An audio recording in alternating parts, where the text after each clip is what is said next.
बिस्मिल्लाहिर्रहमानिर्रहीम। अस्सलाम वालेकुम वरहमतुल्लाह। डियर स्टूडेंट, आज का जो टॉपिक है वो आपकी सेकंड ईयर की फ़िज़िक्स का एक बहुत इम्पॉर्टेंट टॉपिक है। आमतौर पर ये टॉपिक 4.5 मार्क्स का शॉर्ट नोट्स में आता है ज़्यादातर, लेकिन इसकी इम्पोर्टेंस इस तरह शॉर्ट नोट्स के हवाले से भी है। इसी तरह एमसीक्यूज़ भी इसके ऊपर आते हैं। इसके अलावा प्रैक्टिकल भी इसके ऊपर एक आपके कोर्स में शामिल है। तो ये आज का जो हमारा टॉपिक है ये प्रैक्टिकल थ्योरी के लिहाज से भी, ईटा एंड एमडीकैट के एमसीक्यूज़ के लिहाज से भी ये इम्पॉर्टेंट है। तो आज का जो टॉपिक है वो है व्हीटस्टोन ब्रिज। मैंने अपनी पहली किसी वीडियो में आपको बताया था कि नेक्स्ट टॉपिक हमारा जो होगा वो व्हीटस्टोन ब्रिज होगा। किरचॉफ लॉज वाली वीडियो में मैंने आपसे ये बात शेयर की थी। तो आज हम व्हीटस्टोन ब्रिज को एक्सप्लेन कर रहे हैं। डियर स्टूडेंट, व्हीटस्टोन ब्रिज जो है, it is an electrical circuit which is used for finding unknown resistance of a wire. ये unknown resistance of a wire को फाइंड करने के लिए ये सर्किट बनाया गया है। अब यहाँ पर जो इसका नेम है व्हीटस्टोन ब्रिज, इसको व्हीटस्टोन क्यों कहते हैं? बिकॉज इसके जो डिज़ाइनर का नेम है वो है चार्ल्स व्हीटस्टोन। तो इस सर्किट के डिज़ाइनर के नेम पर इसका नेम रखा गया है। और ब्रिज इसको क्यों कहते हैं, अभी with the passage of time हम आपको यहाँ पर इस ब्रिज को भी एक्सप्लेन करेंगे। बहरहाल रेजिस्टेंस जो फाइंड करने का जो तरीका है वो सिर्फ ये एक तरीका नहीं है। रेजिस्टेंस आप डिफरेंट मेथड से कैलकुलेट कर सकते हैं और this is one of the methods जिनके ज़रिए आप रेजिस्टेंस मालूम कर सकते हैं। तो व्हीटस्टोन ब्रिज अननोन रेजिस्टेंस को फाइंड करने का एक इलेक्ट्रिकल सर्किट है। ये आपके सामने यहाँ पर ये एक व्हीटस्टोन ब्रिज मैंने पहले से बनाया हुआ है और आप इसको देखें। ये व्हीटस्टोन ब्रिज, इसके अंदर आपको 4 रेजिस्टर्स जो है वो लगे हुए नज़र आ रहे हैं। इनमें से एक रेजिस्टर का जो है वो हमने इसको P से डिनोट किया है। दूसरा इसमें जो दूसरी रेजिस्टेंस जो है वो है Q। चौथा रेजिस्टर जो है वो है R and the fourth one is the X resistance. यानी this electrical circuits comprises of 4 resistances जिसमें P, Q, R और X शामिल हैं। डियर स्टूडेंट्स, आपको ये बात मालूम होनी चाहिए कि ये जो P है, P, ये resistance P, this is fixed और ये नॉन भी होती है, ये आपको मालूम होती है। और Q जो है ये भी फिक्स्ड होती है और इसकी वैल्यू भी आपको मालूम होती है। जबकि जो थर्ड रेजिस्टेंस है R, this is known but variable होती है। ये आप इसको ड्यूरिंग दी एक्सपेरिमेंट आप इसको वेरी कर सकते हैं, लेकिन ये वेरिएशन के बावजूद भी ये आपको नॉन होती है। जबकि X जो है इट इज़ अननोन रेजिस्टेंस और इसी को फाइंड करने के लिए ये सारा कुछ किया जा रहा है। P is a non resistance, Q भी नॉन रेजिस्टेंस होती है, जबकि R जो है वो वेरिएबल होती है। तो जो वेरिएबल रेजिस्टेंस होती है उसके ऊपर इस तरह का एरो का साइन डाला जाता है। डियर स्टूडेंट्स, अब यहाँ पर इस सर्किट के अंदर यू कैन सी कि यहाँ पर ये जो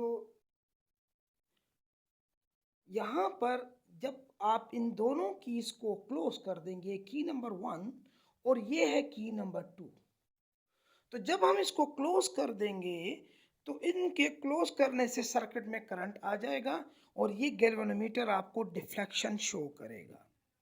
ये डिफ्लेक्शन जब शो करेगा तो यहाँ पर इस सर्किट के अंदर करंट को हम ज़रा एक्सप्लेन करते हैं। यहाँ से करंट आई जब इस सर्किट में एंटर होगा तो यहाँ पर पहुँचते ही ये दो मेजर पार्ट्स में डिवाइड हो जाएगा और ये मेजर पार्ट में जो डिवाइड होगा ये अनइक्वल होगा, यानी ये है करंट यहाँ पर जो जाएगा ऊपर पी एंड क्यू में इट इज करंट I1, और जो करंट यहाँ पर आएगा यूं तो ये करंट जो यहाँ पर आएगा it will B current I2।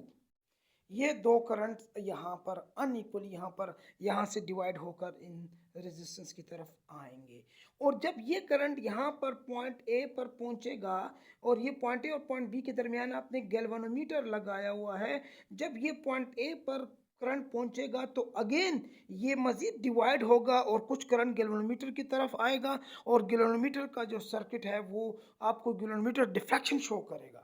और हमारा मकसद इसमें ये होता है कि आपने यहाँ पर गैल्वेनोमीटर की डिफ्लेक्शन को ज़ीरो करना है, ये हमारा बेसिक यहाँ पर मकसद है।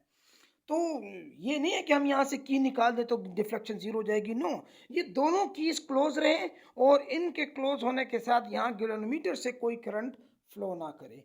तो ये तब मुमकिन है जब जिन दो पॉइंट्स के दरमियान ये जो गैल्वेनोमीटर है ये जिन दो पॉइंट्स के दरमियान कनेक्टेड है, इन दो पॉइंट्स के दरमियान पोटेंशियल डिफरेंस ज़ीरो हो जाए, यानी पॉइंट ए और पॉइंट बी पर पोटेंशियल सेम हो जाए, क्योंकि जब पोटेंशियल सेम होगा दो पॉइंट्स के दरमियान पोटेंशियल डिफरेंस ज़ीरो होगा तो तब करंट फ्लो नहीं करेगा, तो ये करंट सारा यूं ही सर्किट में पास हो जाए, गैल्वेनोमीटर से कोई जो है यहाँ से करंट पास ना हो। अब गैल्वेनोमीटर का जब करंट ज़ीरो हो जाएगा तो हम इस ब्रिज को कहेंगे कि it is a balanced bridge, ये उस वक्त बैलेंस्ड होगा। अब डियर स्टूडेंट, हम यहाँ पर आपको लाना चाहते हैं एक और इम्पोर्टेंट फिगर की तरफ, और तो ये डियर स्टूडेंट ये दूसरी फिगर आपको दिखाई दे रही है, इसमें हमने ये व्हीटस्टोन ब्रिज के पार्ट्स को हमने अलग अलग कर दिया। ये P और Q जो है ये ऊपर वाले दो रेजिस्टर्स हैं, they are connected in series. इसी तरह R और X जो है ये नीचे वाले दो रेजिस्टर्स हैं, और गैल्वेनोमीटर जो है इन दो पेयर ऑफ रेजिस्टेंस के दरमियान जो है ब्रिज का काम कर रहा है। That is why this circuit is also called the bridge circuit. Wheatstone bridge इसको इसलिए कहते हैं क्योंकि यहाँ पर गैल्वेनोमीटर का सर्किट ब्रिज का काम कर रहा है, राब्ते का काम कर रहा है between two pairs of resistors. अब यहाँ पर जो हमने यहाँ पर जो हमारा मकसद है वो गैल्वेनोमीटर के करंट को ज़ीरो करना है, यानी हमने वोल्टेजेस को सेम करना है ताकि करंट फ्लो ना करे। तो ये मुमकिन तब है जब आप वेरिएबल रेजिस्टर को चेंज करेंगे, तो चेंज करने से रेजिस्टेंस की मदद से हम वोल्टेज को वेरी करेंगे। तो ये एक पॉइंट जब आर को आप चेंज कर रहे होंगे तो एक पॉइंट ऐसा आएगा जिसमें वोल्टेज अक्रॉस रेजिस्टर P और वोल्टेज अक्रॉस रेजिस्टर R ये दोनों सेम हो जाएंगे, and similarly voltage across Q equal to voltage across X हो जाएगा, क्योंकि ये आप जब वेरिएशन करेंगे R को वेरी करेंगे तो ये सारी चेंजेस वोल्टेज में R की चेंजेस की वजह से प्रोड्यूस होंगी। Now voltage across P is equal to current into resistance. ये करंट जो कि P से पास हो रहा है, you can see from the figure कि ये I1 है। Similarly voltage across R will be equal to the product of current and resistance R। जो करंट R में से फ्लो कर रहा है इट इज़ I2। तो ये हमारे पास आ जाएगी इक्वेशन नंबर 1। एंड सिमिलरली ये वोल्टेज अक्रॉस Q जो है it will be equal to the product of current and resistance Q। तो यहाँ पर Q में से जो करंट पास हो रहा है वो है I1, और यहाँ पर जो वोल्टेज अक्रॉस X होगी it will be equal to the product of current and the resistance X। यहाँ जो X से जो करंट पास हो रहा है वो है I2। This is called equation number 2। Now dividing equation number 1, dividing equation number 1 by equation number 2, we get हमारे पास यहाँ पर जो आएगा ये रिलेशन इस तरह आ जाएगी कि I1P इक्वल टू I2R, और यहाँ इसके नीचे आ जाएगा I1Q डिवाइडेड बाई I2X। ये I1 इस I1 के साथ और ये I2 इस I2 के साथ आप कैंसिल कर लें, तो ये फार्मूला आपके पास आ जाएगा P by Q equal to R by X। This is called balanced bridge formula. Balanced bridge formula, balance bridge क्या होता है? जिसमें गैल्वेनोमीटर में से करंट जीरो हो जाए और तमाम वोल्टेजेस जो है ये इस तरह से, जिस तरह हमने ऊपर इक्वेशन 1 और इक्वेशन 2 में बताई आपको, इस तरह ये आपस में बैलेंस हो जाए, तो ब्रिज का नाम, ब्रिज को हम कहते हैं विद बैलेंस ब्रिज। अब यहाँ पर आपके पास ये जो वैल्यू आपके पास रेजिस्टेंस जो अननोन है, इसकी वैल्यू हम फाइंड करते हैं, तो ये आ जाएगा आपके पास formula Q divided by P into R। ये है वो formula with the help of which we can find the value of the unknown resistance. इसमें आपको पता है, ऊपर मैं लिखवा चुका हूँ आपको कि Q नॉन है, P वो भी नॉन है, और ये जो R है ये भी वेरिएबल है लेकिन नॉन है।